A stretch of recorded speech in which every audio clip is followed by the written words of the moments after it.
Hello, everyone, and welcome back to season two of the Hobbyhammer podcast. We've missed each other and we've missed filling your ears. That is Lloyd, And that is Ben. and we have a jam-packed episode to come back to you with.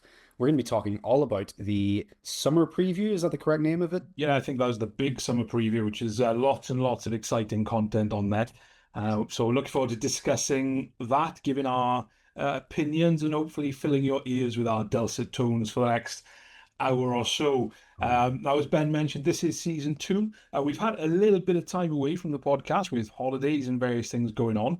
And we've had a little bit of a discussion about how we want to proceed with it. So we thought we had 10 episodes in the bank. That's a great way to just draw a line and draw first 10, call that season one. And this is now season two. Now, I'm not going to promise it's going to be better, but it's going to be very much the same. But we are going to do our best to make sure that the content's a bit more relevant. And we're not just going to talk about the news and previews. We're going to talk a little bit more about our hobby and what we're doing as well, because I think that's probably more interesting to you guys than us just rehashing what other people may have already said on the internet. And the other thing with that means that we actually need to be able to do some of our hobby. So what we're going to do is we're going to just put our episodes out fortnightly. So it gives us a bit more time to work on our own stuff, and then that means we can share that with you as well, and hopefully that'll engage you guys more, and you can ask us questions about what we're working on, share what you're working on. We can build that kind of community around that a little bit, and not forget to mention, of course, get your Hobby Hammer mugs at the link down below to support the channel.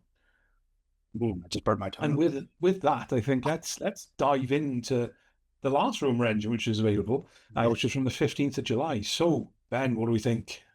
Chains and a skull. To me, that's screaming corn. Absolutely corn. Definitely corn. So we've just had a corn hero. Yes. The the 8-bound champion looking dude. For 40k, yeah.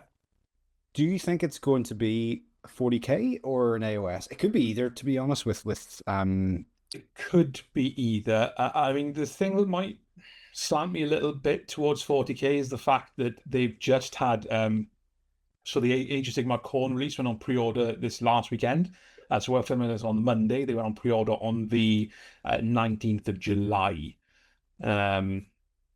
So that's what makes me think it's potentially going to be 40k, because there's not necessarily a reason to put the Age of Sigmar rumor out just after the Age of Sigmar Corn kind of pre-order goes live. So yeah, it feels a bit late, doesn't it? It does, yeah. It feels a bit straight again, though. I'm not on the inside, but I think it feels more 40k as well. And if I was gonna, I'm not gonna stick my neck out and say it's this model, but if it reminds me of anything, it reminds me of Khan the Betrayer, and it reminds me of the Khan the Betrayer model. There we are. Exactly. I was just googling him because I was like, yeah. How old is that model? Do you know? It's not a hugely old model. I say not a hugely old model. It's probably getting on to be 7, 8 years old, maybe. So okay, technically it is fairly old. My God, it might even be older than that. I mean, just when you sometimes have a life flashback and you remember something happening, and it was at a time in your life when it was completely different. And like, so for me, this flashback, I remember being in, I want to say I was in Brighton, and I bought a new Chaos. It's the new Chaos. I was at the time. It was one of the new Chaos plastic aspiring champions, I think. Mm-hmm. And I was thinking to myself, oh yeah, it probably came out not long after that came out. And then when I actually did the maths and realized where I was in my life then and where I'm, well, that's over 10 years ago. Okay. So I've lost 10 years. So it may even be that old. I don't know. Yeah. I mean, going alongside the Space Marine heroes that we are going to talk about later on. Yeah. I think it heroes. It would kind of make sense to give this Chaos Marines a little bit of love. Well, there's a running joke about Space Marine players needing that equal attention cake, isn't there? Because there's probably twice as many models in the Space Marine ranges as there are in all of the other kind of ranges. But you are right what you say. There's we're going to talk about the new Space Marine heroes that are being released, but even before that, there's a lot more named Space Marine characters than there are Chaos Space Marine characters. So it would make sense to actually have some named Chaos ones. And one of the big ones that jumps out, and I don't think this rumor is him, is like Huron Blackheart, who's the chapter master of the Red Corsairs. So he used to have a model, doesn't have one anymore. They used to be called the Astral Claws. He used to have a Forge-World Terminator model, which was pretty cool. But that's just an example, perhaps, of some named Chaos characters they can bring back in outside of the kind of Legion-specific ones, like Lucius for Emperor's Children. Yep. What else we got? We got Magnus for A Thousand Suns and that kind of stuff. So yeah, there's opportunity there. And I think you've got kind of Khan with the World Eaters, but could there potentially be another named character? Of course I could. Yeah, and I think honestly, I know a little bit about Karn. One of my friends, Aaron, shout out to Aaron. He is a huge fan of Karn. I actually got to wear Karn's Yes, cosplay stuff, ah, which is very cool.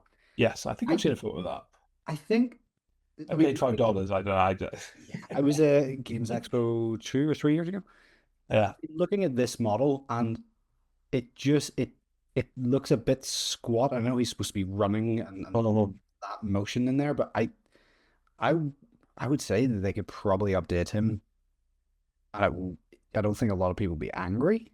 I just thought for being who he is, I remember seeing him on the board for one of the first times and just being like, oh, and then playing against him and then realize how much I hate him. Yeah, he's pretty brutal. Oh my And he's quite an interesting character in the lore as well. So not just the kind of current lore, but if you read like the Horus Heresy novels, Khan pops up quite a bit and that kind of stuff, and the guy just will not die. But also it shows his descent from, I guess, as close as you can be to human as a space marine, Okay. and one of the gladiators into the madness that the butcher's nails causes, and then obviously throwing chaos on top of it as well. So I think I think we're both in agreement that we're leaning towards this being potential. Yeah, I think we're fairly heavily leaning, in my case, stumbling because I can't hold my body weight up that well, towards it being something like World Eaters. Okay, so that is the rumor engine. Well, they. Coordinated drink there. I appreciate it. Yeah, it's fine. Just gotta stay hydrated, folks, especially over the summer. And we were too late for the heat wave, but make sure you drink enough water. Yeah, let's throw ourselves into the big summer preview. Now, I'm kind of inclined to kind of let you take this because I know that you're very, very excited about the first item we're going to discuss. And I know that in the past, when there's been items that I'm very excited about, you have given me the honor.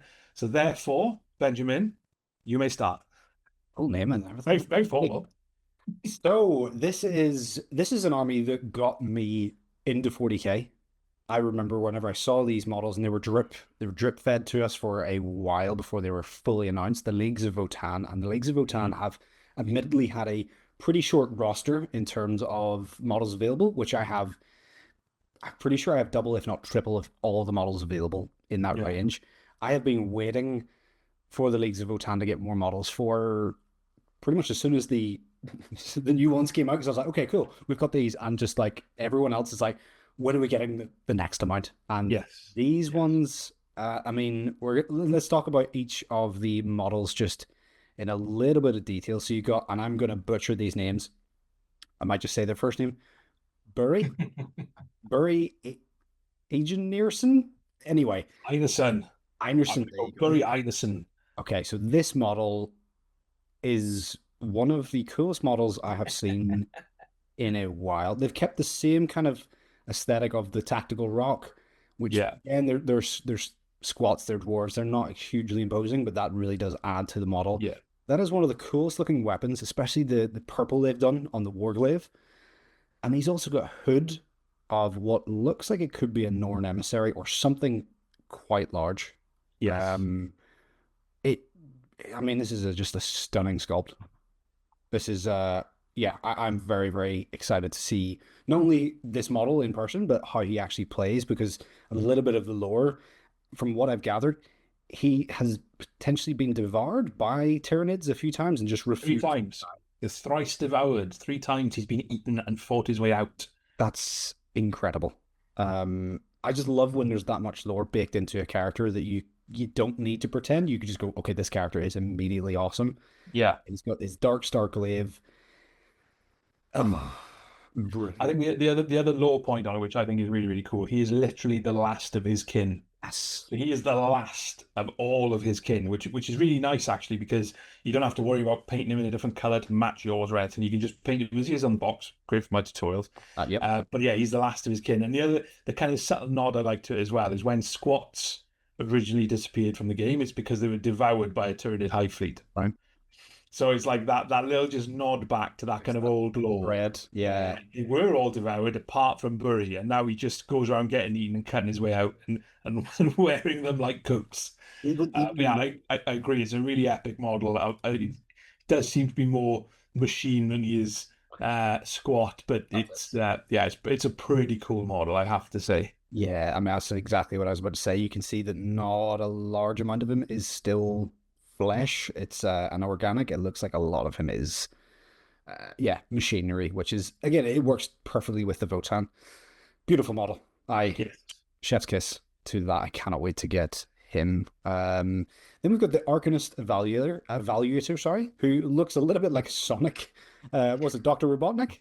Dr. Robotnik, he does. The funny thing with him is, I was just thinking, he looks like Dr. Robotnik with his helmet off, and he looks like a minion with his helmet on. He does. It's the two looks. And Two also, looks. I'm just seeing the tip of his gun is one of the rumor engines that we talked about. Hmm. So there we go. I did not see that as a Votann weapon, but the coolest thing, again, a little bit of a lore thing, is the Votann are not restricted like the Imperium of developing new weapons. So Mhm. this guy, from what I can tell, he's just testing out weapons, and this thing, it looks cool. I love it when a model has a little bit of a story behind it, like his Yeah, backpack and everything. Very, very cool model. Yeah, looking forward to seeing that one. does look cool. What have we got next? Is it the Mimnir Strategic? Strategist, yeah. I absolutely love the fact that he's got like the steepled fingers. Yeah. He looks really devious, doesn't it? He does, and then the Doc Ock kind of like arms appendages that are popping out of the back room, and then the fact he's got also two other hands holding a little data sheet or like Yeah. a slab. Beautiful design. Not too over the top. The one thing I will say though is they look like they might snap very, very easily. Yes, you have to be very careful with them. Now so obviously the strategist is an AI. Now, for those of you who are not au fait with the Votann lore, Ben, you can correct me if I'm wrong here, but they're artificial intelligences, and they're kind of held at the same status as any other kin member. They're not lower, higher. They're kind of accepted, so you will get the AI kind of kin, I guess, wandering around, and the strategist is one of them. Now, if you watch the stream, you'll know as well that all those little things hanging around and floating, they're additional AI brains. So he has got a total of 5 AI brains, which I guess will make him pretty cool on the battlefield. I don't know, something like that. I haven't seen the rules. There's no talk of the rules, but I imagine something like that would like give you like re-rolls within a certain radius or something like that, maybe. So they've probably just added this to the article. So it says, in real terms, this allows you to fire Overwatch or make heroic intervention for free each battle round and gain or spend yield points when you're near objectives. So I don't know what yield points are there. Well, I didn't read the article, Ben. So No, I along, which is why I got this up. So they said yield points on the stream. There's a change to grudge tokens. I think they didn't confirm it on the stream, but the way they spoke about it was that grudge tokens were a thing of the past, and they're going to have yield points now. So I don't know if they are a thing of the past, but they were a bit. Somebody asked a question in the chat, and they were a bit non-committal on it. So grudge tokens may still be there, but yield points are the new kind of resource for Leagues of Votann in the new codex. makes me a little bit sad because I did love the fact that you could just chuck grudge tokens at people, but Yeah. I hate you. Yes, that's going in the book. Thank you very much. All right, so moving on to the Ironkin Steeljacks, which awesome name, first of all. It always was that Hugh Jackman film where it's all about like fighting robots. Fighting robots. I don't know what it's called, but I know what you're on about. Something like that anyway. This is just what I thought of as soon as I saw these guys. So you can build these a couple of different ways. You can either give them the Volkite disintegrators, I believe, which are the ones they're holding, or you can make them melee focused. I think these are awesome looking. I think the Votann needs something a little bit punchier, and this is exactly what I was hoping for. They're not superly over designed either, which I appreciate. I think very easy to fall into the design of just like there's so much stuff going on, and I think that applies to all of the models that we've looked at so far. A lot of models we talked about in the past, they just look very busy. Yeah. I think this has got the perfect balance of it looks clean. It's got a very clean design. I love these things. I think they're going to give the Votann a little bit of board presence as well, because the Votann almost fall into the Fire Slayers aesthetic for AOS, where they kind of all look the same a little Yeah. bit. These I are was going to talk. I was going to talk about that. Mhm. About it would. It's a little disappointing they've just kind of got one basic troop choice, which Yeah. is the Hearthkin Warriors. Mhm. Don't get me wrong. I could really quite like the kit. It's a kind of versatile kit, but like you said, they do kind of all look the same. It would have been really good if they'd done another troop type squad. So do you remember they did the um I think it was like a kill team, prospectors kill team, and they had one with a jump pack. Yes. It'd be really cool to have had maybe some Hearthkin with jump packs, like even if it's a 5-man squad or something, because that would just give them what they really lack, which is a bit of speed, perhaps, and also a bit of variation in terms of the template you might see on the table. That's true. And I could have sworn, like, if someone had said to me, you got to put money on a Votann release, I would have put money on the fact that those jump packs would have come out as a 5-man squad or something. But Mm. strange they didn't. But maybe they're holding that back for the future. Yeah, yeah, could well be. Maybe they're listening to this podcast now, just scribbling ideas down. I hope so. They probably are. Okay, so very cool. I do like them. I'm looking forward to playing these guys. As I said at the very start, like the Votann are what got me back into 40k. Then she got a lot of get in terms of like armies that I've played with on the tabletop. Votann and Tyranids are like nearly neck and neck. I think I played more games with Votann. I just love Yeah, how they play. So yeah, looking forward to these ones. cool. Okay, moving on to the Chthonian Earthshaker. So the Chthonian are the less armored. You basically see more skin. They're the Mentally programmed, wired in. So the original Chthonians, they were berserkers, weren't they? yes, they are. Yep. So these guys are slightly less berserk, Yeah, a little bit more reserved. slightly more measured, slightly more calculating there with their data slates. Yeah. I mean, I can see one of them's got an axe, so there's a little bit of they Yeah. may hit a little bit, but what do you think of this design? So it's not a standard um like artillery piece. It's actually subterranean, which I think is Yes. a really Love nice it. I nice. love it. I love everything about this particular model. I think it's a really well thought out idea. I have no idea how it's going to work in the game, but just the model itself is really nicely thought out because you're like, essentially, if you think squats, dwarfs, they're miners, aren't they? Yep. So I just think it plays into that kind of aesthetic really nicely. I think the models themselves are great. I think I'm a little bit when I first saw it, I was like, oh, that's amazing. Sitting here now thinking about it, like, why are they berserk? They could just be normal, like kin or thing like that. But Yeah. that doesn't really make much of a difference. But what I really like about them is that you can make mini dioramas out of them.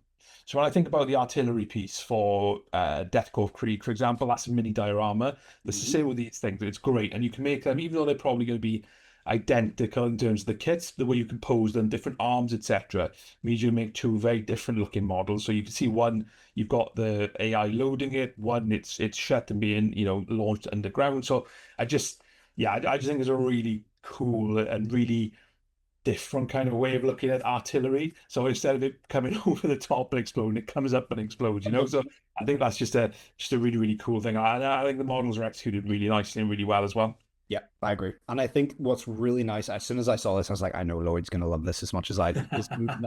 That diorama-esque Yeah. vibe to it. The other thing I really like about this design, and most of the Votann range, sorry, is everything looks like it could be pretty like applicable to, as you said, like mining.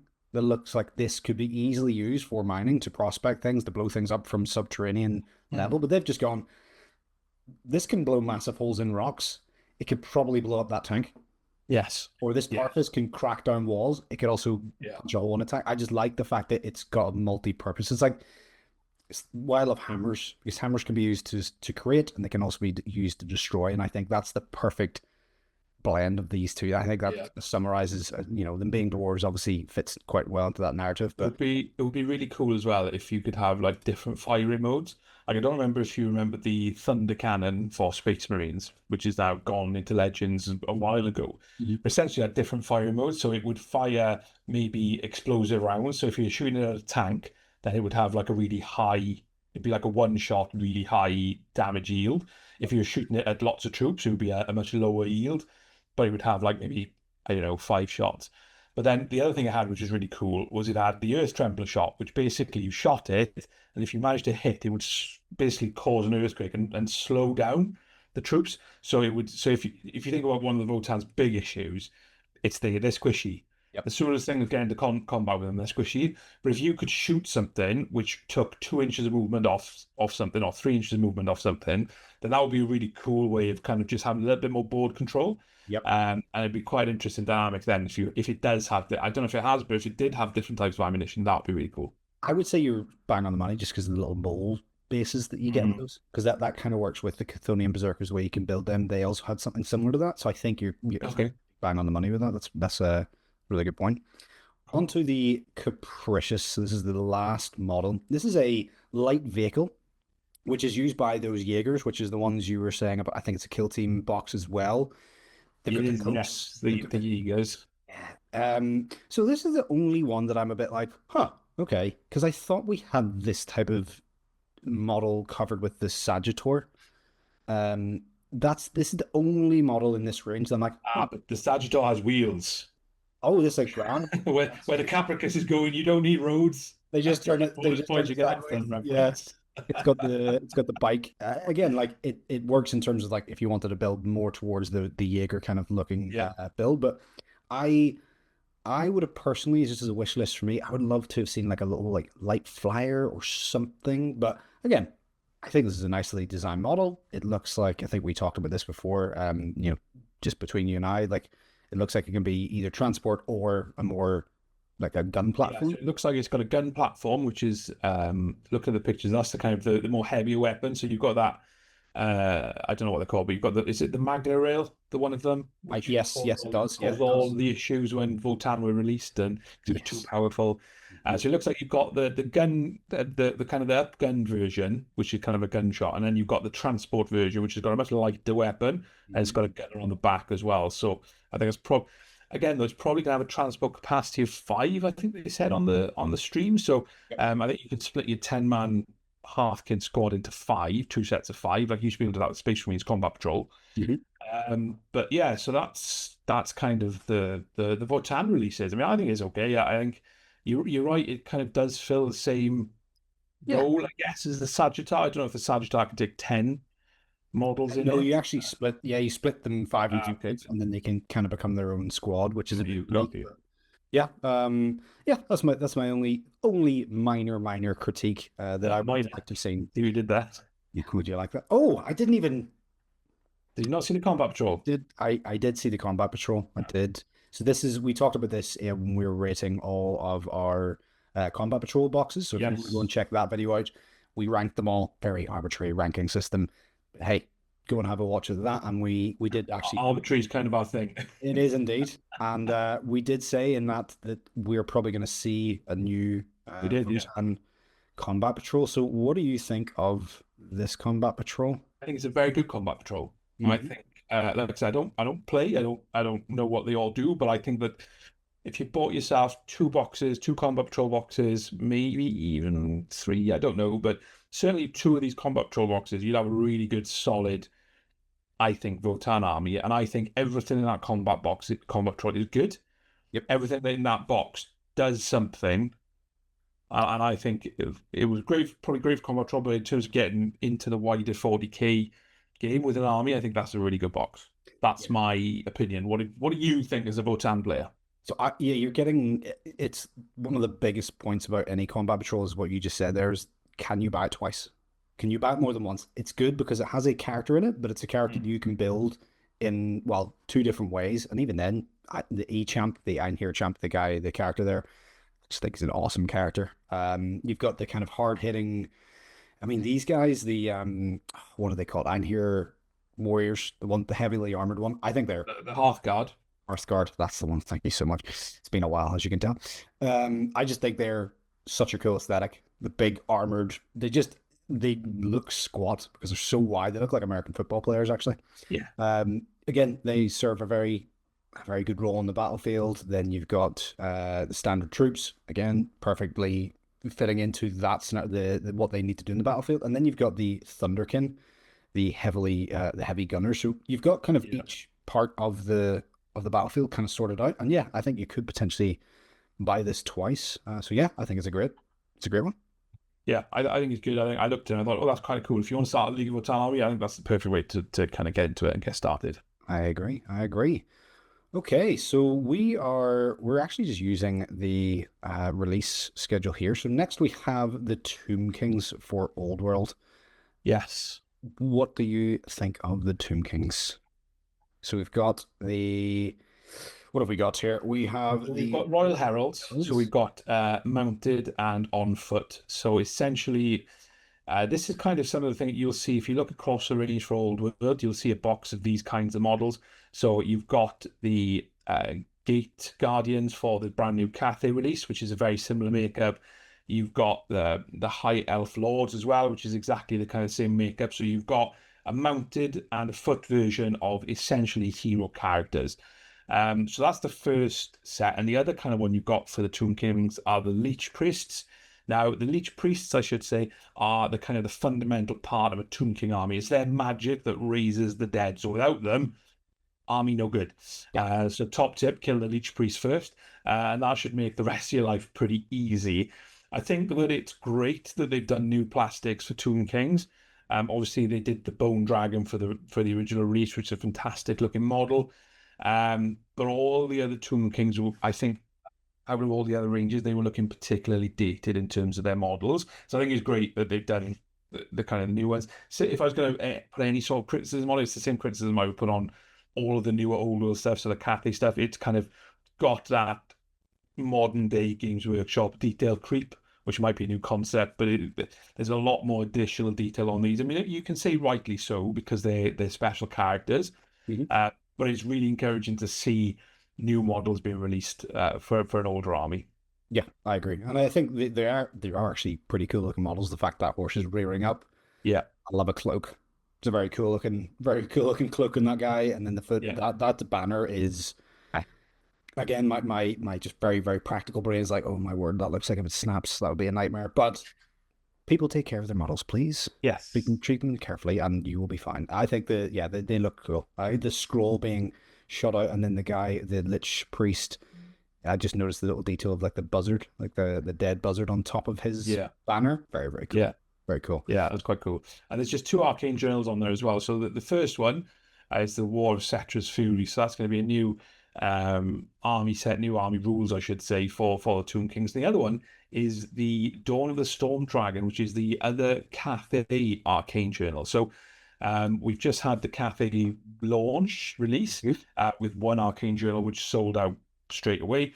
This is the next one, and this is, I think, is where we'll see Miao Ying, the new model for Miao Ying, released. So she'll probably come out alongside the new Arcane Journal, and that's probably when we'll see the individual releases of all the Cathay models as well. So the Jade Warriors, Jade Lancers, the Cannon, etc. So I think they will all come out at the same time. So that could be an exciting time for you if you've got some Cathay models.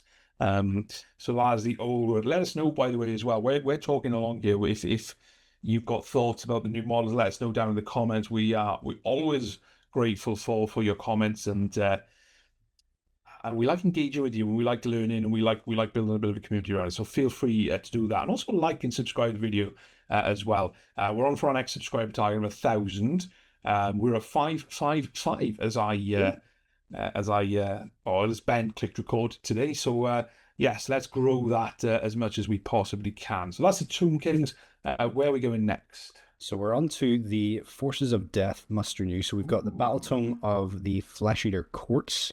The Flesh Eater Courts, I think a lot of people who play AOS, we all agree that the Flesh Eater Courts lore is fantastic. The fact that they truly believe that they are these noble knights, that they are completely delusional. In fact, their Mortarch is the Mortarch of delusion. Very cool. And alongside that, we are getting. I mean, I just think this model is amazing. The High Falconer Felgrin. And the fact they've got a High Falconer just plays right into that, Perfect.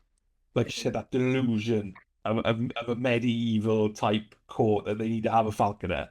And It's yeah, I think it's just great. it's just so again, it's one of those models that just it tells there's just a story behind it. Like he's even got his like gruel bag behind him, like slung on his Yeah, hip. the bat. Oh, it's just. I think it's an amazing model. I think the designs for these are they're just so cool. I think that's a very very cool model. We've also got then the Carnal Watch, which looks like it is the new spearhead. Spearhead, yeah. Yeah. Again, we're getting. It looks like. Oh, it's a bit of a. First, just as a side note, I love the fact that they are supporting Spearhead this much. I think Spearhead is arguably one of the greatest ways to get into Warhammer AOS. It's a very, very accessible, repeatable, not overwhelming. If you'd like us to talk about Spearhead, I would love to talk about it a little bit more. But I love the fact that they are supporting it this much and they're giving you different options. Because the thing I would say against it is the fact that it's whilst they have little elements you can change and tweak, it's nice to think, hey, I could also play with this spearhead in the same faction. So this is a very nice looking box. You're going to get 3 Crypt Flayers. You're going to get the Abhorrent Gore Warden, which I think was exclusive to the Army box set. It was. I don't know if it was exclusive to the Army box set, but it was definitely in the Army box set. I know that because I think the Flesh Eater Codes, I think, were one of the first boxes I got on the Creator program. Yeah, so I think that's a really cool model. Obviously, I've done a tutorial on it, so you can kind of go and have a look and watch that if you want. Now, the other interesting thing that I've just noticed about this, when I scanned through, I was just like, oh, it's just some crypt ghouls or whatever they are. But it's not. Nope. It is the Royal Beast Flayers, which, and the reason I find it interesting is because they've just done the Corn one, and that's got something similar, where it's like taking like either, is it a Warcry warband or something like that? I think so, and putting that into the spearhead, which I think is interesting. I think it's interesting from a spearhead perspective because I think it gives you more character from the models. I'm not sure how that works in terms of, the way we just praised the Leagues of Votann box has been great for getting into a 40k army. Does this help you get into a AOS army? Probably not. Probably not. I think this one is designed more towards spearhead. Purely spearhead. Yeah, which is, again, I think that's a really cool thing to do. And I think if you could very easily go in and pick up a box of each spearhead, you'd be like, okay, I want this one and I want this one. And you could probably, I mean, as far as I can tell, you're not gonna be angry at having these models. They got a good bit of character in them. Yeah, I think it is specifically designed for spearhead, which is kind of cool. Yeah. Okay, so moving on to the Nighthaunt Battletome.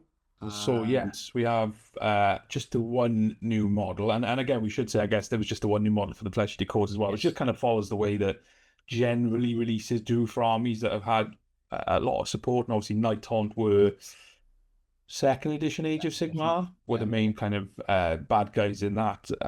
Bad guys in inverted commas. So this is the Lord Vitriolic, which looks it's just a fun looking model. It is. He's got 4 arms. He does. 4 arms for starters. It's got a cage on his head, which looks like a beard, and it's got lots of different bits of poison that it's pouring around. And just, I have to say, kudos to the heavy metal team. The paint job on this with all that liquid and glass. That's absolutely insane. It's so good. It is. It is. The fact that like one he's got in his left hand pouring that out, you can see it's actually like just glooping out. The fact that you can clearly tell what is liquid and what is smoke as well in that design. Yeah. I love the fact it's so delicately pouring that acid looking thing into the next consumer. Yeah. It's a beautiful model. I think it's very as you go. Yeah. And yeah, so that's a really cool one. And then there's another spearhead box, the Cursed Shackle Horde, which, what does that give you? It gives you a Spirit Torment, 2 Chain Gas, 10 Dreadscythe Harridans, and 10 Bladegeist Revenants, and 2 Dreadblade Harrows. So you get a lot of models in this spearhead. Yeah, you do indeed. That's typically they are a horde army. The Nighthaunt, like you're gonna get a lot of models, as you said, but that kind of works in nicely. They're not a super elite army, so you're gonna have a lot of ghosts on the battlefield. The other thing I will say is that quite a nice army to paint up if you are in a rush. Like, they are not hard to paint a lot of those models up because they're going to look pretty similar, but they kind of slightly fall into the Fire Slayers issue of when you paint them all the same, they kind of are a little bit hard to differentiate between all of them. I mean, I'm pretty good with model names for the most part. I can point out, you could eyeball them, but okay, that's a different unit, but these ones, it's a little bit tricky. But yeah, I think that's a fantastic spearhead box. Probably a good way of adding to your collection as well. Cool. All right, so we are. We're staying in the mortal realms, staying with the Age of Sigmar. And Yes. the next one I described as just bonkers. Yes, this is the. Well, should we give them their official names? Their official names are the Hellsmiths of Hashet. Yes, so these Well, are they're Chaos Dwarfs, they're Chaos Chorfs. Dwarfs. Yeah, they are Chaos Dwarfs. This is a. Honestly, I had little to no interest in these guys. I was like, okay, Chaos Dwarfs. I just want traditional dwarves. I just want them in AOS. That's all I want. And you know what? After looking through all of these models, they whilst they're not the classic dwarf, they are definitely scratching that itch for me. Oh, are they Jimmy and your jangles? They are my Jimmies are jangled. I think these guys are so cool. It's a really cool addition to AOS as well. Yeah. Very different aesthetic, but it still matches in nicely. So should we talk about the army box set first of all? Yeah, let's talk about the army box set. So in the army box set, so you get a war despot, Mm. which just again just this it's really cool. I mean, I think I've already had kind of requests, so I'm going to paint them. Can you paint them like the classic Warhammer Fantasy Chaos Dwarfs, which is like red, gold, and black? I think they are. Mm. Um, so you get that. You get what else? You get a Tormentor Bombard, which is the artillery piece. Mm-hmm. Pretty cool. Um, What else have you got there? Is it the Infernal Cohort? No. What are those ones called? The kind of foot troops.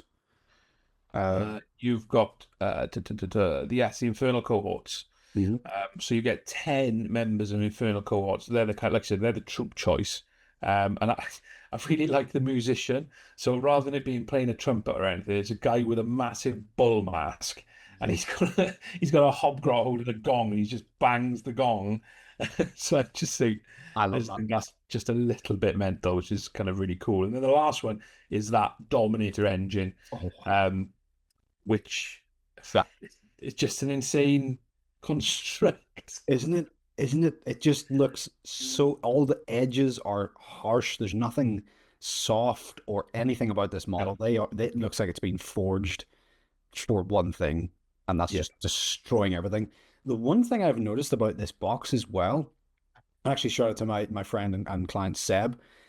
He said he's probably going to pick up two of these boxes if he can, because I think you can build like this is not a restrictive box at all. Each of these kits you can build them in two different variants. Right. Okay. Yes. This sets you up very well. Um, I mean this aesthetic is, as I said, scratching the itch of the classic Tolkien-esque wars, which are not really present in AOS. Mm. We've got the Fire Slayers, Berserker, naked dwarves, cool. But as I said earlier, they kind of all look the same. And then we've got the Caradon Overlords, who are steampunk dwarves, not a typical aesthetic of a dwarf. This, I like these. I'm a big dwarf fan. I love Gimli. Is one of my favorite characters of all time. I play a dwarf paladin in D&D.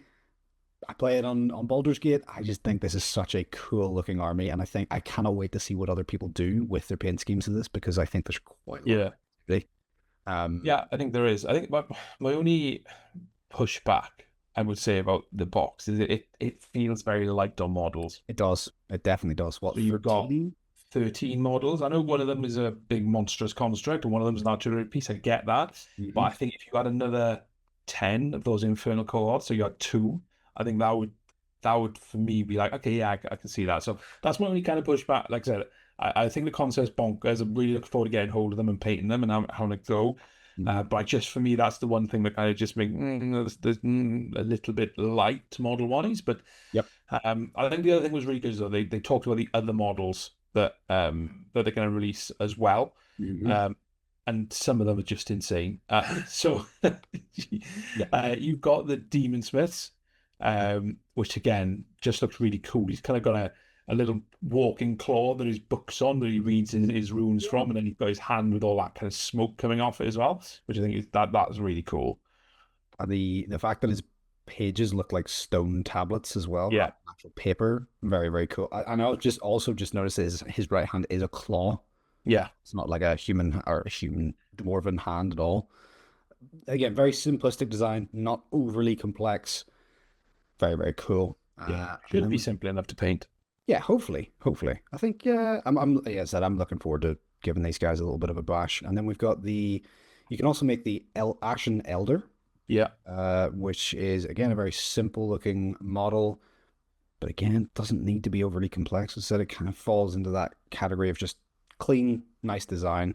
He's got his hammer, and then we got some bull centaurs, which I believe used to belong to the Chaos Dwarfs. Yes, they did. So the Bull Centaur is probably one of those. I mean, even on the Chaos Dwarf Blood Bowl team, they've got Bull Centaurs. It's one of the kind of special players for them. Yeah, Also big guy players for them. But yeah, so the Bull Centaurs they go back way back when it comes to Chaos Dwarfs and that kind of thing. So it's only natural that they would be released as well for kind of this set. But they just look like brutal models. They don't just they? look crazy and insane. They look like they would hit like a ton of bricks on the battlefield. They also look like they potentially fill the gap of movement because, let's face it, dwarves are not the quickest. Yeah, Due to their little stubby legs, they are definitely little natural legs. born sprinters than marathon runners. These guys look like they fill that spot very, very Yeah, nicely because, I mean, they've got four legs and they're probably as long as the dwarves are tall. So yeah, I really like that. And then you can also build them with their, is it halberds? yeah. The anointed sentinels, guardians of shrines and holy places. So they've got their Hashatar masks, which are basically their bull helmets. And yes, they have some rather large, sharp, pointy sticks that they swing it around there. Again, beautiful design, not overly designed. Yeah, I think the designs of these are all just they've just got that balance perfectly. Then we've got what are these guys? The Infernal Infernal Razors. razors. Yeah. Is that a 5-man squad? Looks like it's a five I one. think it's 10. Okay. Oh, no, it might be 5 because they can be built different ways, can't they? So they've either got short, stubby cannons or what looks like potentially longer range flame hurlers. Yeah, if you popped some of those in that box, that would have Yeah. been a nice little just something for that little bit more. But yeah, again, simple design. Love it. Absolutely love it. That's just a brilliant model range. And then we go to the Hobgrot Vandals. Now this is what they've been kind of mentioning this since I think it was the third edition when it was the Cruel Boys. Mm.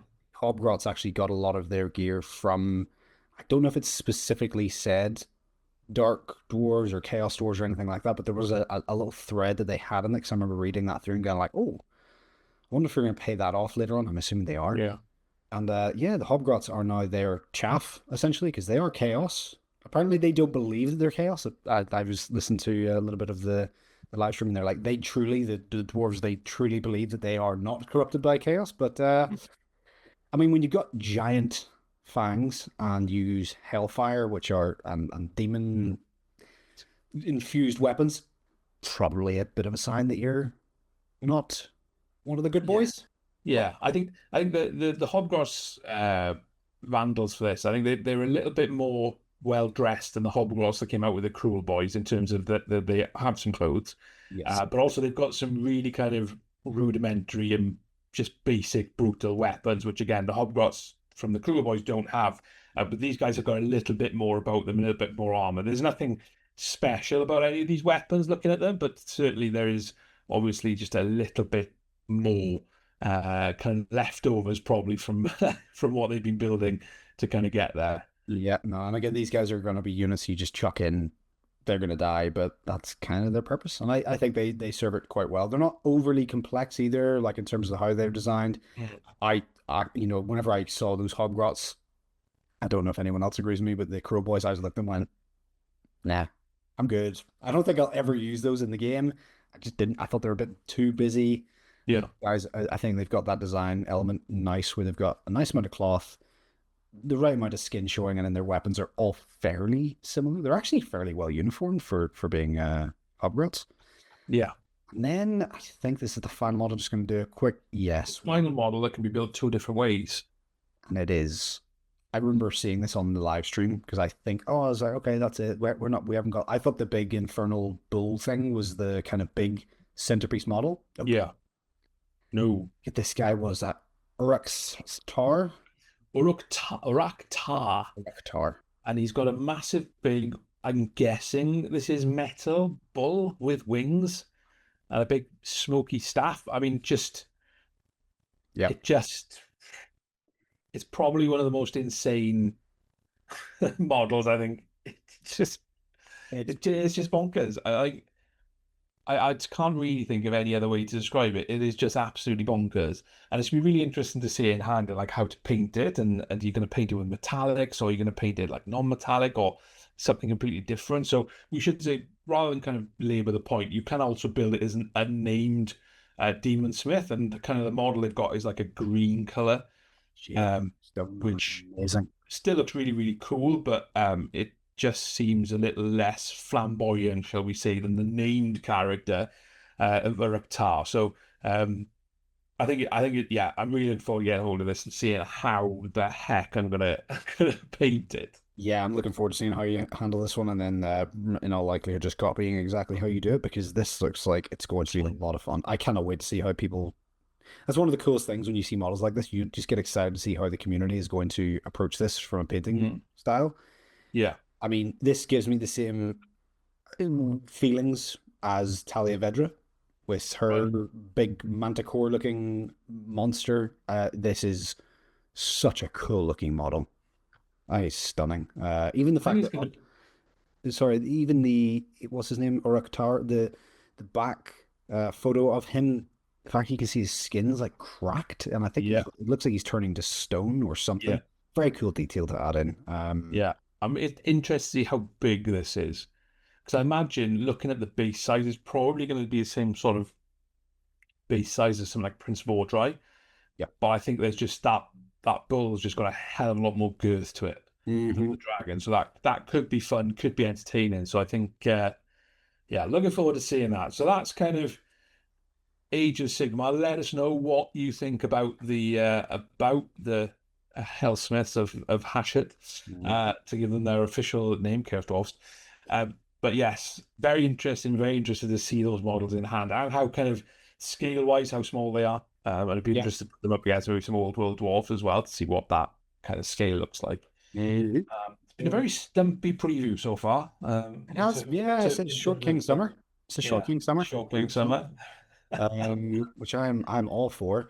So we're moving on to the Horse Heresy. Do you want to? Yeah, moving on to Horus Heresy, and the kind of the next two sections kind of tie in quite nicely. So we've got the Mark II Assault Squad in plastic, done up as Iron Warriors there, which is quite nice. I'm not sure if anyone's picked up the New Age of Darkness box with Satnine on there. Of course, this is the Warhammer community, so there was a massive hullabaloo about Horus Heresy Third Edition, basically invalidating huge parts of people's armies and things like that. Oh, And Games Workshop have recently, or I'm not sure if they will have released it by the time this goes live, but they've announced that they are going to do a PDF of basically including all of those things on it. So I don't know what's happened there, whether there's an accidental omission. I think it was always intended to work this way to some extent. I think Games Workshop said that at the start, that the Liber books would have lots of stuff in there, but they wouldn't have everything, and then they do another PDF then, which had additional bits and pieces on there. So of course, there was hullabaloo about that.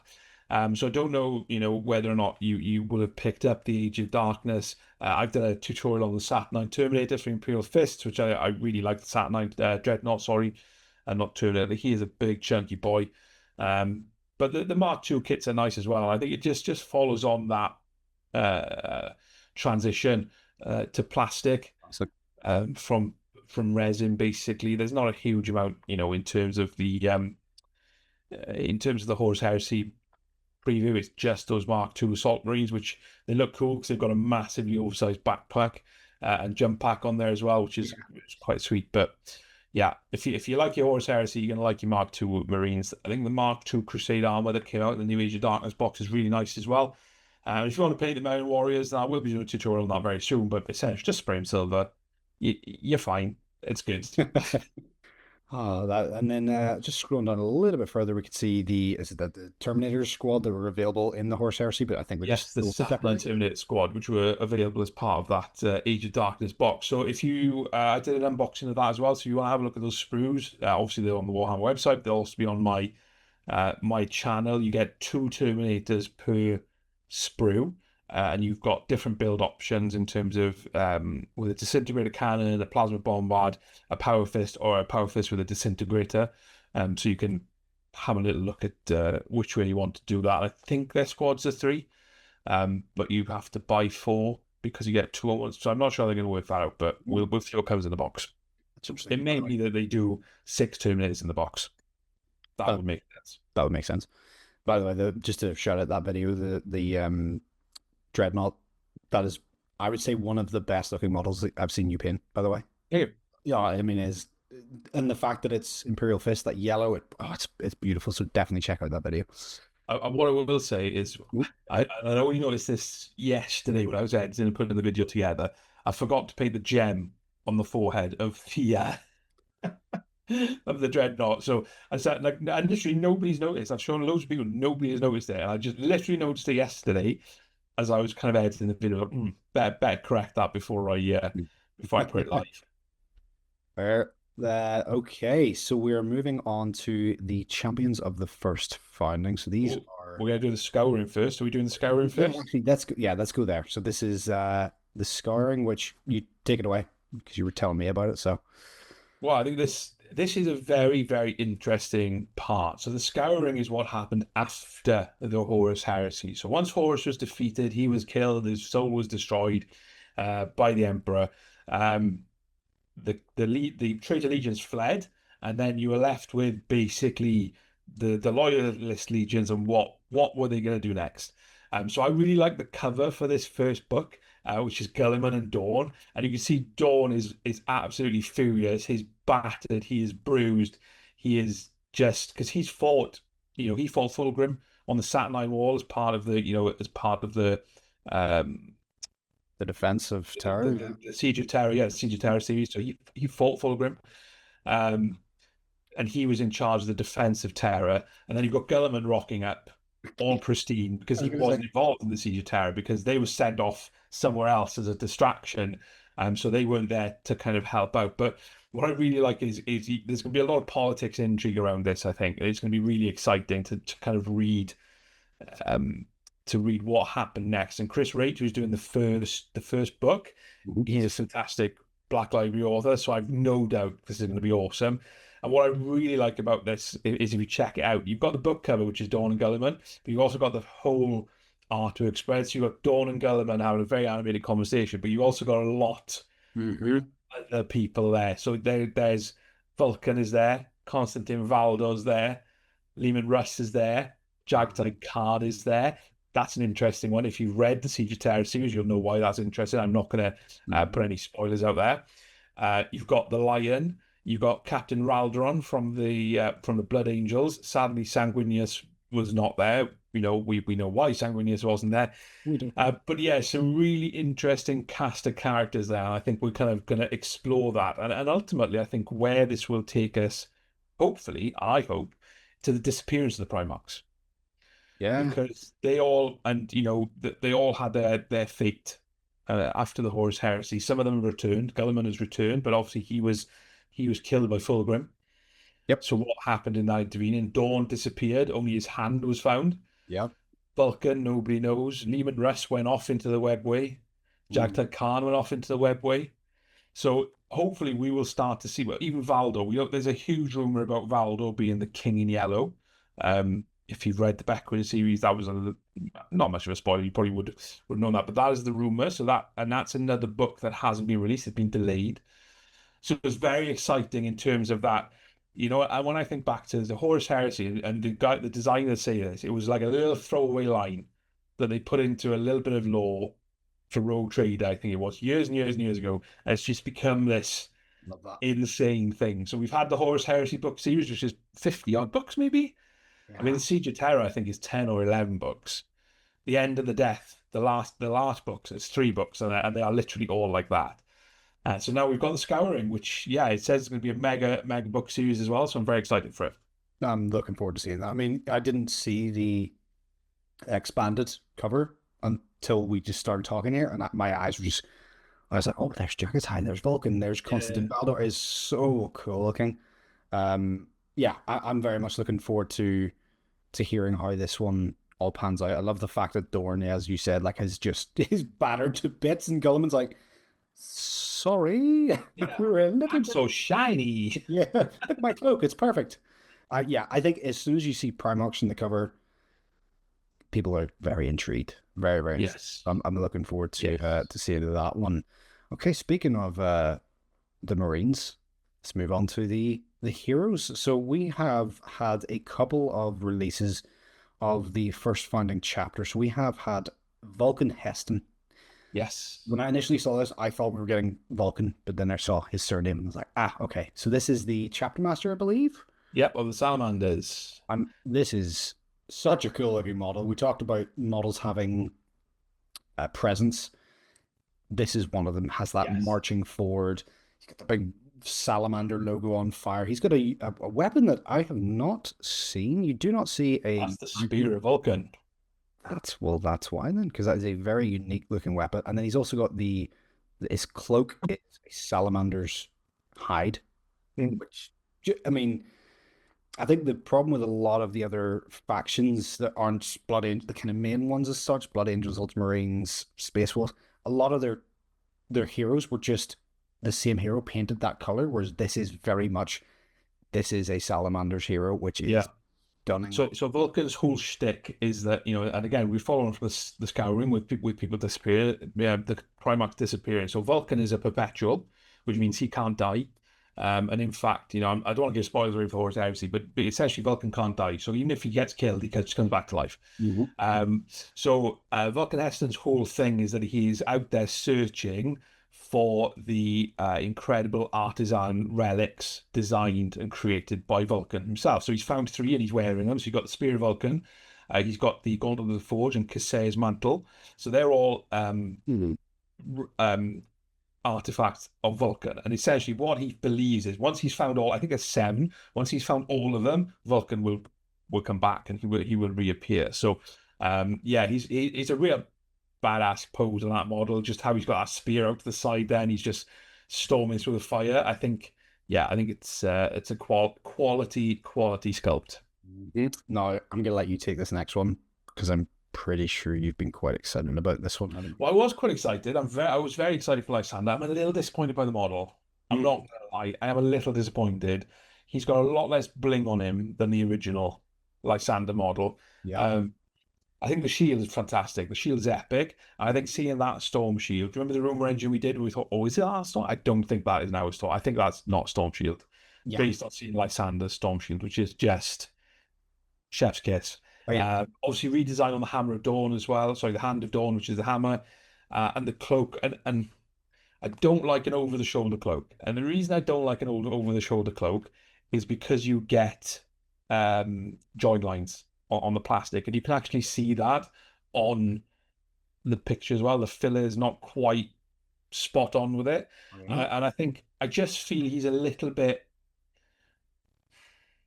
stuffed into his pose a little bit. I just think he could have been just so much more.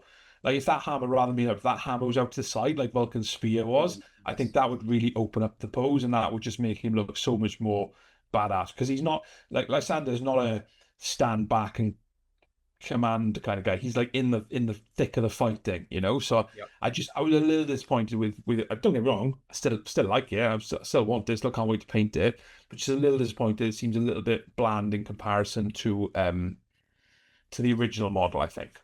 Yeah, and it is. I don't know if it's just the angle of the photo because that can be a significant factor in how a model looks. But he just Yeah, is true. he just a bit squat in the body. Like Yeah, his head is almost just if you go by ratios, legs look fine, the kind of bottom half, but then his head is almost again from this front on angle, his head looks like it's the same like height as his torso, which is a very yeah. Achieving. but yeah, I think having seen Aryak also has a hammer and a shield, probably one of the most dynamic looking poses. I think if they'd gone, like as you said, like if they'd gone a little bit more dynamic with that pose, something akin to Aryak.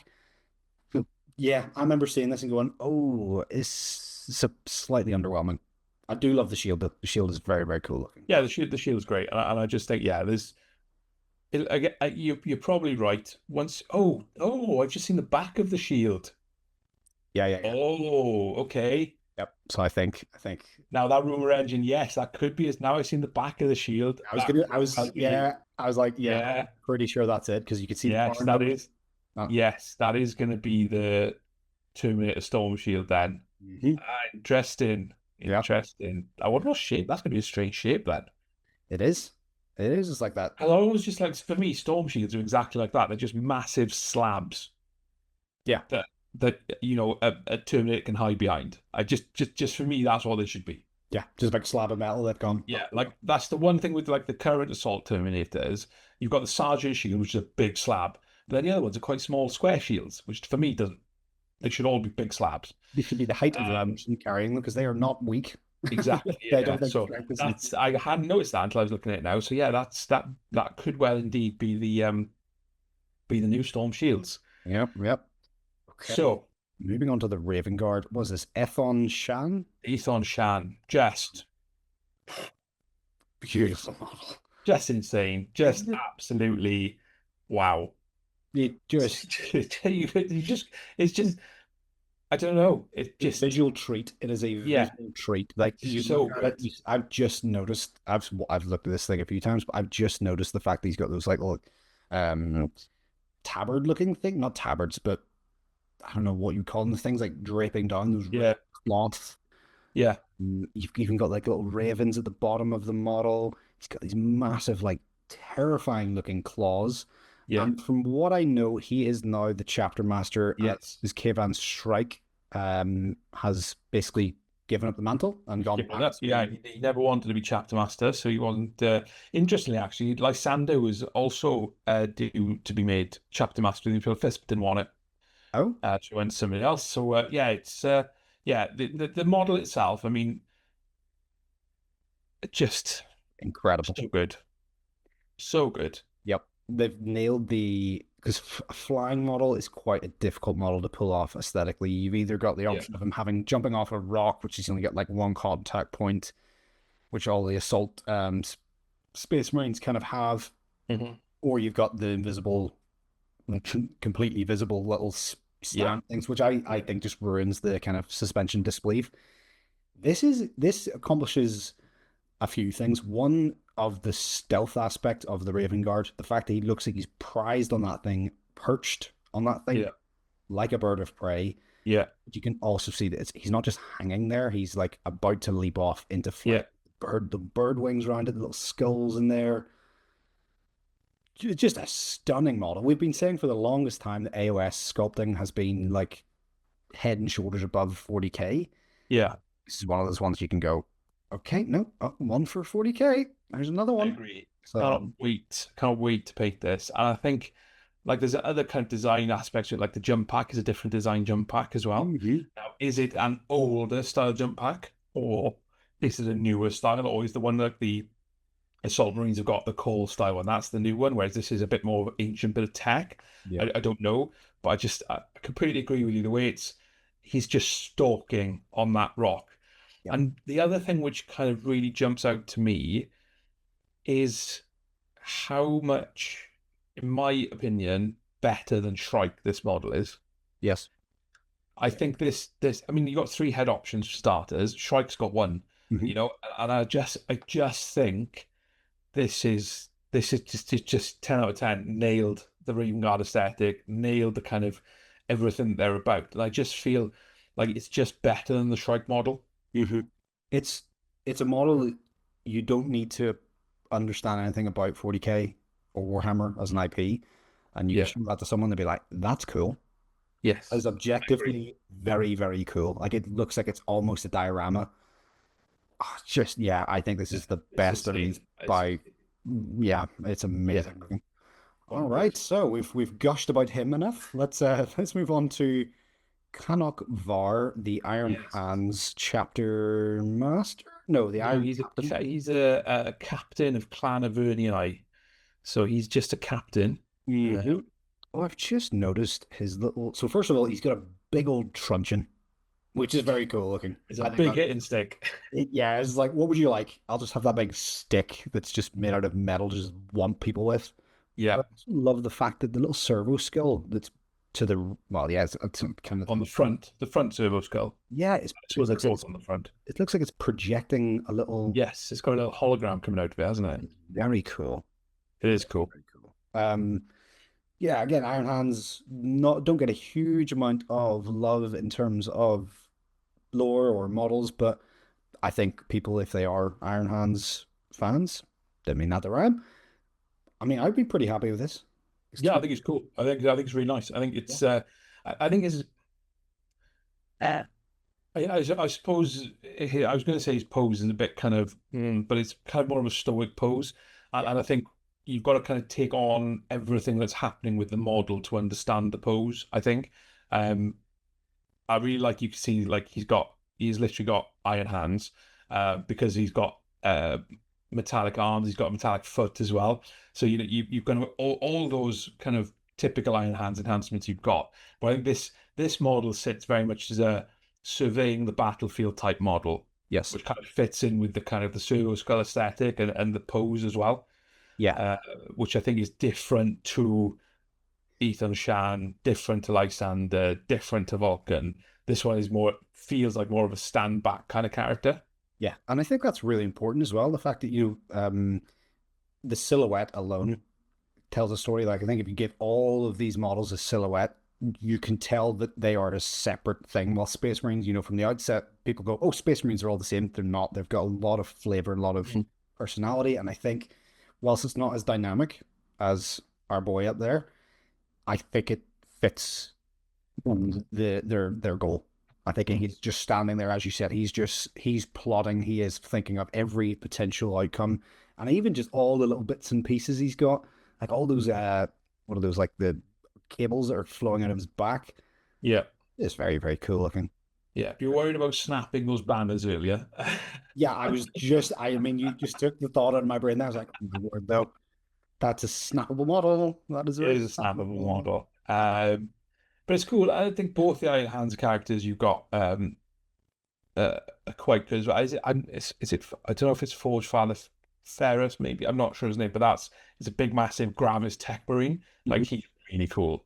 Like models, but so the both Iron Hands models are pretty cool. I mean, we'll talk about the battle forces in a little bit once we get to them. But you mentioned the kind of the silhouette of this. Ugh, yeah. Now, the silhouette of the last model, Subodin Khan for the white scars. I mean, if that was just a black silhouette, you'd be like, "Ooh, Mhm. what that? That looks really cool." It does. The tilt is what gets me. Yeah, That lean to just he just looks like he's been gunning along and just gone, "Yeah, I'll just take you guys out." And he just that yeah, slick lean of just like just cuts everyone to bit. I think this is, well, first of all, it's a different hover bike, speeder it bike. is. So it's not a jet bike. It's an Grav? anti-grav bike, isn't it? Yeah, It's a yeah. grav bike because the tech on that is the same as the repulsor plates Yep. on the repulsor and on the what's the transport impulsor, Also, yeah. and also the tanks. The Gladiator tanks. So it's kind of like a grav bike. When I first saw it, I thought it looked a little bit like something out of Star Wars. The bike. Just yeah, yeah. Yeah, because it's just that chunky aesthetic, isn't it? Mhm. Uh, but as I've kind of looked at it more, it's kind of grown on me a little bit, and I think it's very much a brutal piece of machinery. Exactly. Exactly. Like I wouldn't be surprised if he gets mortal wounds on the charge with that. He looks, well, he's got bull bars in the front Yeah, and a Gatling cannon. and a Gatling cannon, so I don't think he's going to be avoiding things. I think No, he is going to be hitting you, and I think he would take pride in that. And if he doesn't yeah, hit you with his bike, he's got this giant warglaive, and I'm trying to work out has he got it behind his back? yes. So it goes behind his back. Now they've not got Any other angles on him? the other angles. I'm sure they did put some angles up on the feed because on the other side of his uh, saddle, he's got some trophies and he's got some not skull trophies, but like a shield and some additional weapons and things like that, which again just adds to kind of the character of the model. But yeah, essentially that glaive is going behind his back. Um, so yeah, it's cool, and I think the other thing that's really cool about it is it potentially sets the direction of travel for more grav bikes. That was one of the things I was going to say, that he stands out quite a bit from what we've got in terms Yeah, of fast transport, fast attack for Marines at the moment. So yeah, I Yeah. think that you're If you think of what you've got for Custodes, so you've got the Dawn Eagle jet bike for Custodes is a very elegant, beautiful. bona fide jet bike. Yeah. This is not elegant. It's not a jet bike. It's a Oh, grav bike, and it is brutal. And I think, again, if we talk about is the next edition going to be fast attack for Space Marines, then I can see you having maybe some of these in the starter set for just basic ones. I think yeah, I I've always like ever since I've enjoyed Warhammer, I've always wanted an all bike White Scar army because I just think, and in the past you could do that because you were able to take like with the bikes, you were able to have like a bike command squad. You were able to have different weapons on the sergeant, so you can have a power fist, you can have a plasma. You really had that creativity to create an all bike army. I really hope that that's a possibility going forward. Even better if they can be mixed in with grab bikes like this, because I think that's just bonkers. yeah, I think yeah, because you kind of do have these little thought experiments of like where could they go with this, and I think you're spot on with that in terms of that direction of fast attack. And seeing that bike as a new design definitely feeds into it. Okay, so we've got is it 3 or 4 new combat patrols? That's combat patrols, yeah. So Salamander. we've got salamanders first. So I think the salamanders is all of the fire and all of the melter. Mm-hmm. Uh, I think it's I think it's a nice box. I think the ATV like go-kart thing, the Mario Kart. Yes. Imagine that as a grab version. Yeah, much cooler. Like if it was like an unholy matrimony between the ATV Invader and that Capricus transport that you saw for the Leagues of Votann, where it would just be a grav, like a light armored grav, just insane thing. That would be cool. It would be. Um, I think the Infernus Marines are not a multi-part kit. They never came out as multi-part, so they're just the basic kit that you get as part of all the kind of the starter sets. They're kind of push fed. Mm-hmm. I've actually painted a set of 5 Salamander Infernus Marines. They do look nice. I Yeah, do like the green Salamander armor. I do. Um, Do too. The I've got Adrax Agatone as well in a box here. And I was kind of thinking, oh, maybe I should paint him up for the Salamander release. So like might be a cheeky little tutorial doing that. And of course, you've got the Assault Intercessors. Okay, not sure if they really fit in with the rest of it, but then you've got just the Eradicators, I I think? forgot the Eradicators, Yeah. the big boys with the melter rifles and the multi melter. Love that kit. Yeah. Love Gravis armor. Love that. Love that kit. It's great. Yeah. And then we've got moving on to Sons of Dorn. So we have got. My boys, Imperial Fists. I mean, there's something. Those 2 colors specifically, just visually. They can jump out. I think the quality of the yellow painting as well has gone up massively. Um, I'm looking at the Imperial Fist. So you get the company heroes, which Yep, is a great kit, it and is. seeing it in yellow there makes me want to paint it in yellow. Yeah. Then you got the Terminators. Love the Terminator. The new Terminator kit's fantastic. Can't wait for the Assault Terminators. But I really like the Terminator kit and the Heavy Intercessors again. Love those. I think they're great for Imperial Fists, and obviously you get 5 Intercessors there as well. But I think if you went into a shop and you saw that, you'd be like, "Oh my god, that just looks epic," and it does look epic Yep. because the way that the heavy metal team paints yellow is just Yeah. it's just fantastic. There's a lot of work that goes into every single one of those models. So Yeah. there's a lot of glazing. There's a lot of so it's not the easiest color to paint, but I think if we ask ourselves the question, could you buy 2 of those boxes? The answer is probably yes. Mm-hmm. It's You true. don't need another heroes box, but you could potentially make the captain as a lieutenant in the lieutenant or in the UK, lieutenant if you're in the States. You could have it could just be a normal banner bearer, perhaps standard bearer. But yeah, I think I'm sitting here looking at it thinking, oh, I might buy that box. Yeah. I don't need that box, but I might buy that box. I would love to see you work on that box. That would be very, very cool. I mean, And well, I am doing an Imperial Fist first company. was gonna say, yeah, So obviously I need Lysander for that, but I've already got Terminators and Stern Guard. So I'm not sure I need any more, but I'm always tempted. yeah, well, I'm an enabler, so do You are, yeah, you are. Well, it. we've got this thing on my Discord, which is called Rule 12.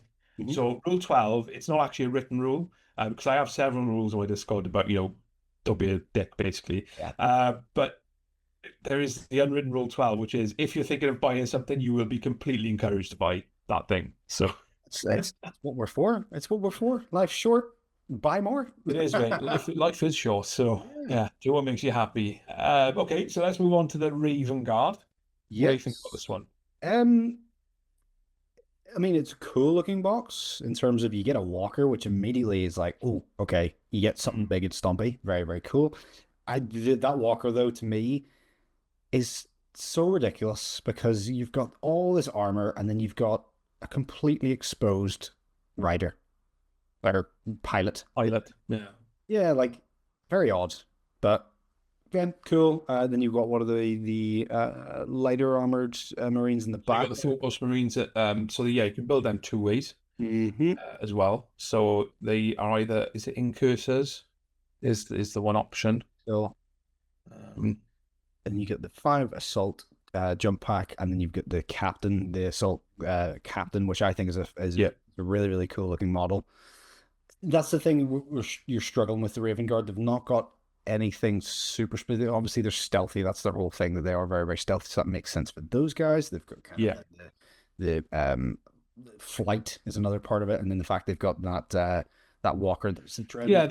I think the Invicta Warsuit. I think that's supposed to be like a stealth warsuit as well, which Yeah, yeah, makes baffles sense. me. I think it's quite cool. It's got like a hip mounted heavy bolter, so you can kind of you can model it with that in the hand as well. Yeah, Um, but I just wonder if there were maybe potentially better options on the Walker. I don't know. yeah.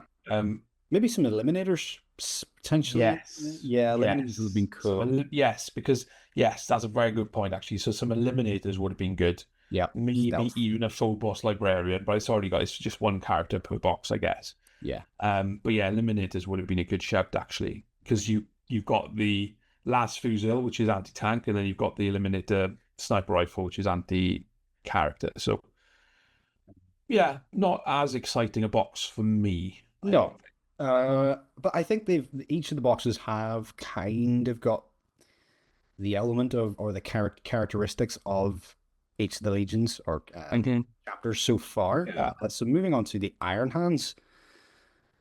What is this? Heavy? Heavy intercessors. So I think what was that? 10 heavy intercessors. You've got a tech marine and two of the gun emplacements. So these guys shoot a lot then, and have a lot of armor. Yeah, they do. I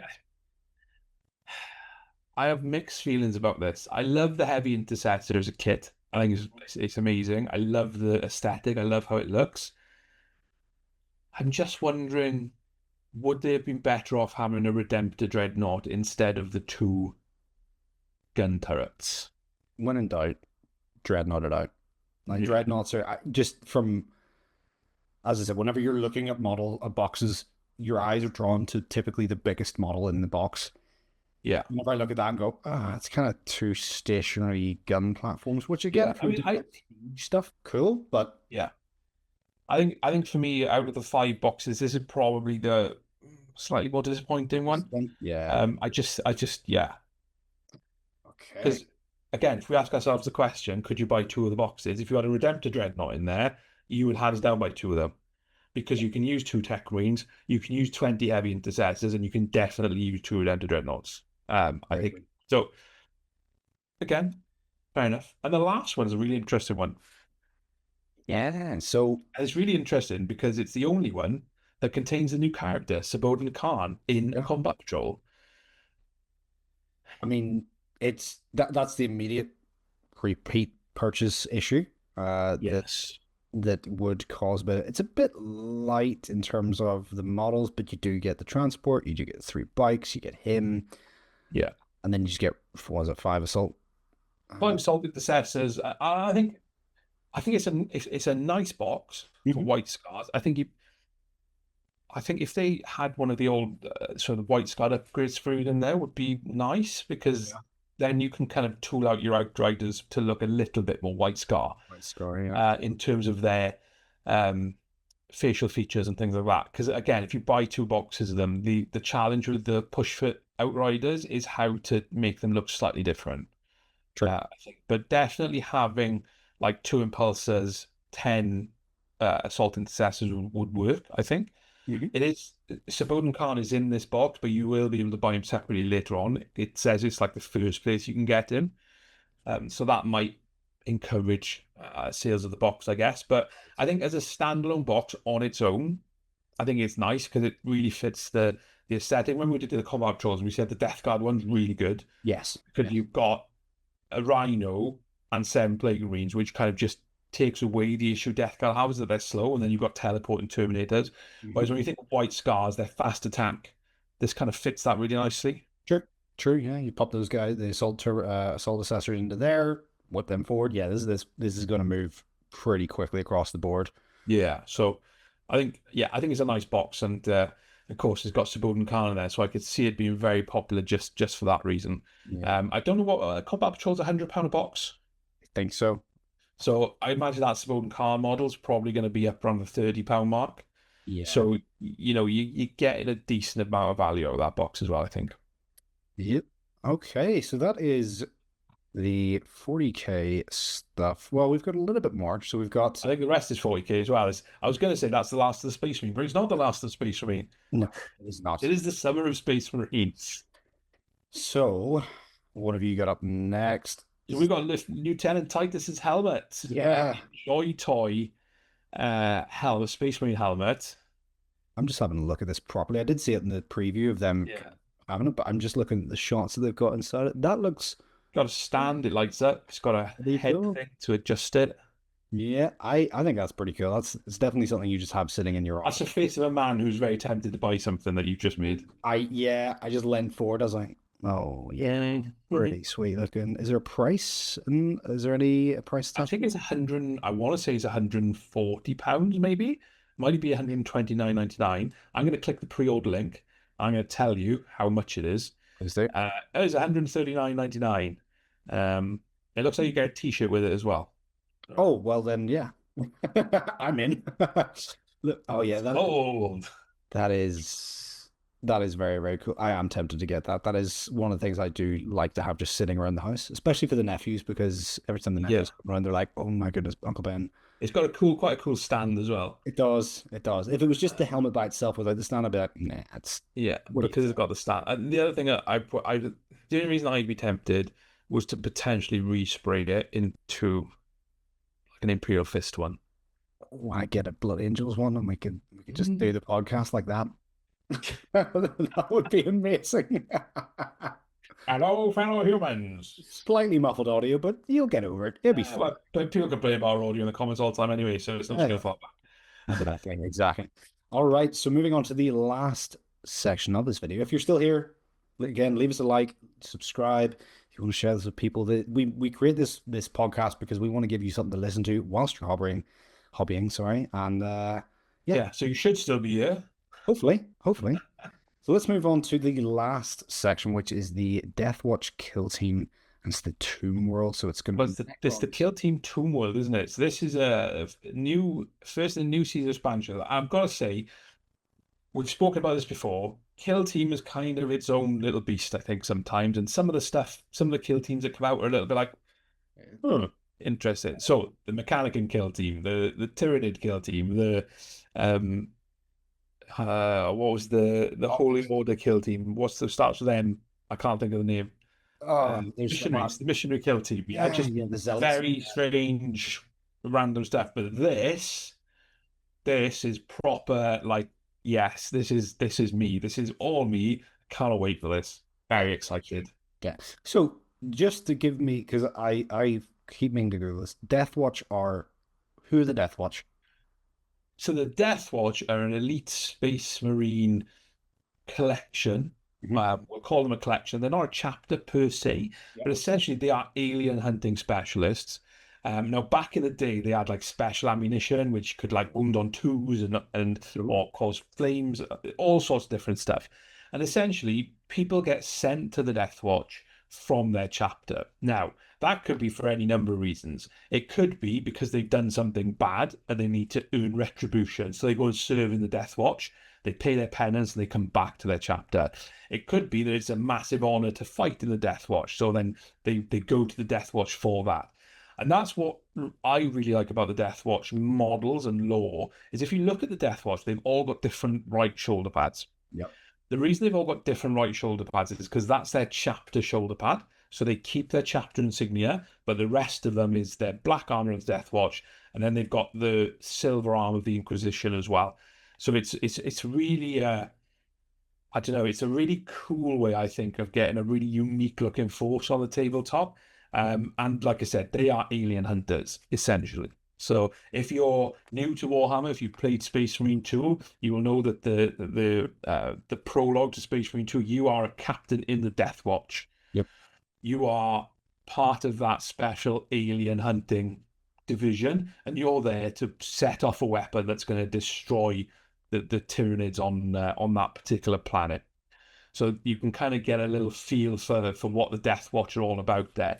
And I don't know. I'm just really excited. I'm so glad that they've done a proper Death Watch kill team. Yeah. Because the Death Watch were always a kill team per se. So there was like literally elite groups of people who would go in as like I don't know, as like a crack unit to go in and just kill these aliens. They were never an army. And then they got developed into an army. So you had more of a range. So you had the Corvus Black Star, I think it is, which is the flyer. They've got their transport. And you had a Watchmaster then. You had like Watchmaster Artemis, who's a special character. And it just kind of got a little bit big. And then the last codex they had, they were put in with Agents of the Imperium. And there was uproar because people had armies of Death Watch. So they released a Death Watch PDF.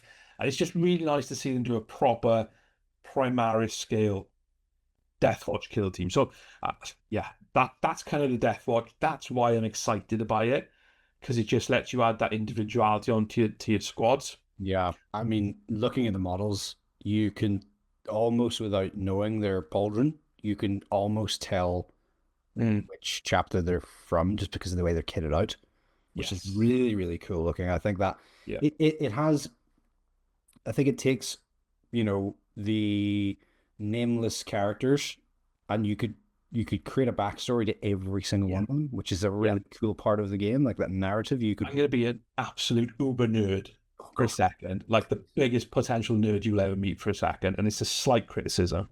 So when it comes to Space Marine shoulder pads, the insignia should always be facing forward. Okay? So if you have a Raptor chapter, and that's on your left shoulder pad, so the Raptor head should be facing forward, so the beak will face forward, it won't face backwards. Gotcha. Got me? With me? Yeah. So if you take that Raptor head and put it on the right shoulder pad, which is what the Death Watch have, the head should still point forward. Now, looking at these shoulder pads, the Raptor head does face forward, the Salamander head faces forward. However, the Buzzsaw for the Flesh Terror seems to be going the wrong way. Is he, which one? It's the Bombard model. I might be wrong. Oh, but I think it's going the wrong way. I think the Buzzsaw should be going the other way. So I've just been uber nerdy and uber geeky. I mean, I'm all for it. Zero difference. But it was just something that just popped up and I was like, hang on a minute. Actually. I should have put my anorak on for that one, shouldn't I? I was going to say. I mean, there's some really, really cool looking models. It's the fact that you give them all so much personality. You could imagine a film being made or a series based on these guys. It's like the Expendables, isn't it? It's that kind of thing. The other interesting thing for me then is obviously it's a 10-man squad. When you use them in kill team, it'll just be a 5-man squad that you pick from your 10-man roster. And it looks like, if I'm looking at the bodies are duplicates. So if you look at the Horde Slayer, which has got the combi flamer and heavy bolter, and then the Bombard, which has got the cannon, they're the same body. Yeah. But obviously they look different because they've got different weapons and things like that. So I'm really excited as well to see what other weapons come on the sprue. Yeah. And I think I think this will be a popular kit when it gets released. I think people might just ally in some Death Watch as part of their Space Marine armies if you can do that kind of stuff. So Fun. that's really exciting for me. Love it. I mean, it's the best thing about this. Whenever someone gets something that they've been waiting for a while, the enthusiasm, like you said with the Space Wolves, like the enthusiasm was infectious to the point where now I am a big Space Wolves fan. So, I love the Space Wolves. I do. They're beautiful, Yeah. beautiful. So I'm really looking forward to getting my hands on that Death Watch. But it's not just the Death Watch kill team that you get in the box. It would be remiss of us to just focus on that. But you do get some really cool Necrons as well. So you get the Geomancer, which to me just looks a little bit bonkers, but in a good way. Creepy as hell. Oh, like the fact that it's like that centipede-esque body. Necrons are just unsettling as they are, but this is a fantastic design to make it even more so. Yeah, you then got the Accelerator and the Reanimator, which they've got the same sort of aesthetic as, I want to call it a Pyromancer, but I don't think that's the right one. But there's certainly when the Necrons got a refresh, they did have very similar models like this, which they go with the Annihilate, is it? No, the Annihilators. the Scorpec Lords that they go with. I think the Scorpex Destroyers you could bring. Yeah, there's one of them that goes around with them, isn't it? Yeah, yeah. Them. And then you've got the Tomb Crawlers. Now they look. We talk about unsettling. They look.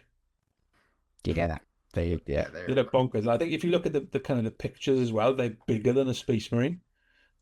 Oh, they are just So you look at the kind of the balls, they are bigger than a Space Marine, which I think is just really cool. Yeah. And then you get the three. They've called them warriors here. They're not like traditional Necron warriors, which I think that's just going to be the role they play in the in kill team. They look like wasps. They look like absolutely. They do, don't they? Yeah, they got some pretty gnarly stings. And then I believe you also get some Necron warriors with this kit, unless I'm just getting Necron warriors, which again is very kind of echoes the last release, where you got the Tyranid warriors as well. Yeah. Now they are not playable. So they're not one of the armies in the box. They're like the third army. And this is the other clever thing with Kill Team is you can play co-op. So basically you can play against the game and it will run the Necro Warriors for you. Yeah. It's like kind of like an AI type thing, I guess. Which is really, really cool as well. So you can play with a friend, you can play on your own. If you haven't got any friends or you can't get anybody around, you can do that. Hopefully it's the latter rather than the former. Hopefully you've not got any friends. Yeah. But also I think the other thing with that is that if you're doing it remotely, like if we wanted to play a game of Kill Team, maybe we could try this. Maybe we can rig something up and play a bit of Kill Team live. I don't know how we're going to do this, and I'm probably making a promise I can't keep. But do you know what I mean? If you want to play remotely as well, you can kind of do it that way. So it just frees you up. I think it's a really good thing that they did. Yeah. In the latest release of Kill Team, and of course you've also got the board, which looks like an insane amount of terrain. Yeah. It reminds me a little bit of the Galadark terrain, but it just looks wild. Yeah. And I'm trying to figure out the best way to paint it in my head. I'm not sure I've up with it yet. Yeah, I did see a lot of people saying like I'm buying this because of the terrain. Because I mean you look at it like you've got Necrons like in their like sleep state, which is really cool. You've got that reminds me of the Borg from Star Trek and their when they're in their regeneration. I've just seen you can even see the little like battery at different there's so much detail.